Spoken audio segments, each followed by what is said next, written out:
Hello everyone, जय माता दी। सभी को राधे राधे। आई होप आप अच्छे होंगे।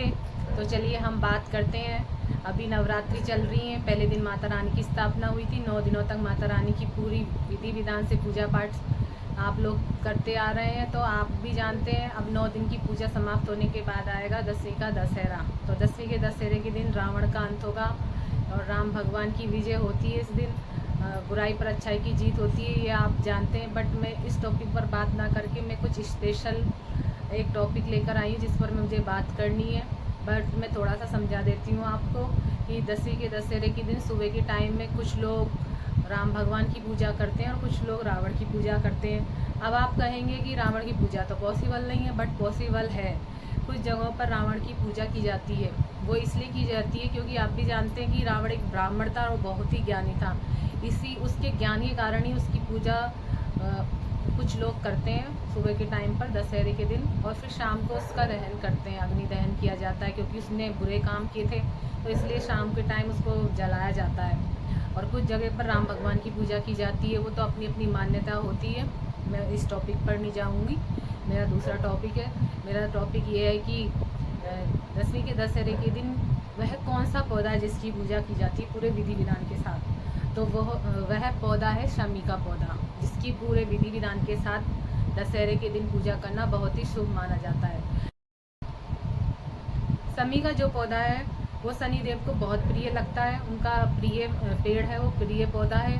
तो ऐसी मान्यता, पौराणिक मान्यताओं के अनुसार ऐसा माना जाता है कि 10वीं के दशहरे के दिन यदि पूरे विधि विधान के साथ शमी के वृक्ष की पूजा की जाती है तो शनि देव काफ़ी प्रसन्न होते हैं। जो काफ़ी टाइम से चली आ रही हमारे जीवन में समस्याएं होती हैं, उन समस्याओं का निवारण भी होता है। वो सारे दुख दर्द समाप्त हो जाते हैं, ख़त्म हो जाते हैं।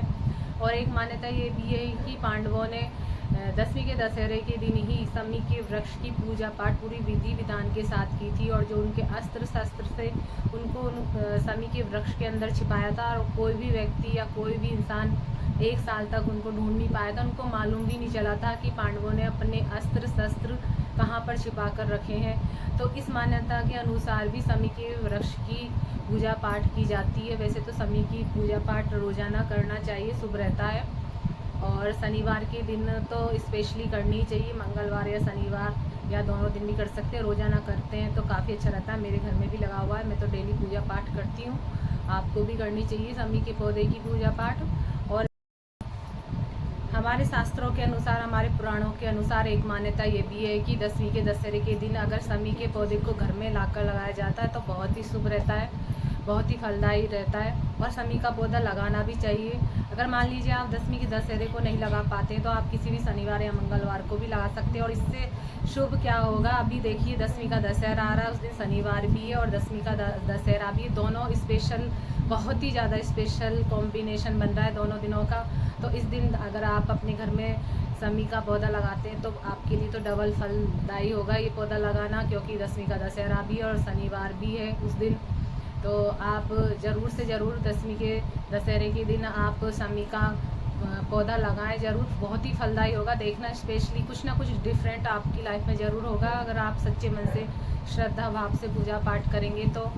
इसके और मैं थोड़ा सा बता देती हूँ कि शमी के पौधे की पूजा पाठ करने की जो विधि होती है उसमें शुद्ध नहा धोकर सब कामों से निवृत्त होकर पहले तो शुद्ध जल चढ़ाया जाता है, फिर गंगा जल के छींटे दिए जाते हैं, फिर रोली से तिलक किया जाता है, अक्षत चढ़ाए जाते हैं, यानी कि चावल वो टूटे फूटे नहीं होने चाहिए। फिर उस पर मोली चढ़ाई जाती है, यानी कि लच्छा बोलते हैं कुछ जगह पर, तो मोली चढ़ाई जाती है। उसके बाद उसको फूल या माला पहनाई जाती है शमी के वृक्ष को, क्योंकि उसमें शनि देव का वास होता है, शनि देव उसमें विराजमान होते हैं। फिर उस पर या तो बतासे हो, आप बतासे चढ़ा दीजिए, आप मिश्री हो तो मिश्री, नहीं तो कोई भी फल या मिठाई भी आप अर्पित कर सकते हैं। उसके बाद धूप दीप दिखाइए अच्छे से। अगर आपको मान लीजिए शमी के वृक्ष की या शनिदेव की आपको आरती आती है तो वो आरती आप गा सकते हैं। कोई मंत्र आता हो तो वो गा सकते हैं, नहीं आता है तो सिंपल मंत्र शनिदेव का ओम शम शनिचराय नमः, वह भी आप बोल सकते हैं, बहुत ही सिंपल मंत्र है। अगर कुछ नहीं आता है तो कोई बात नहीं, पूरे श्रद्धा भाव से आप पूरे विधि विधान से शमी के वृक्ष की पूजा कीजिए आप 10वीं के दशहरे के दिन, वो भी फलदायक होता है, आपको सब फलों की प्राप्ति होगी। और मैं ज़्यादा कुछ नहीं कहूँगी, अच्छे से आप तरीके से पूजा पाठ कीजिए। और सबसे ज़्यादा ज़रूरी है मन के अंदर श्रद्धा भाव होना ज़रूरी है। ठीक है, जय माता दी।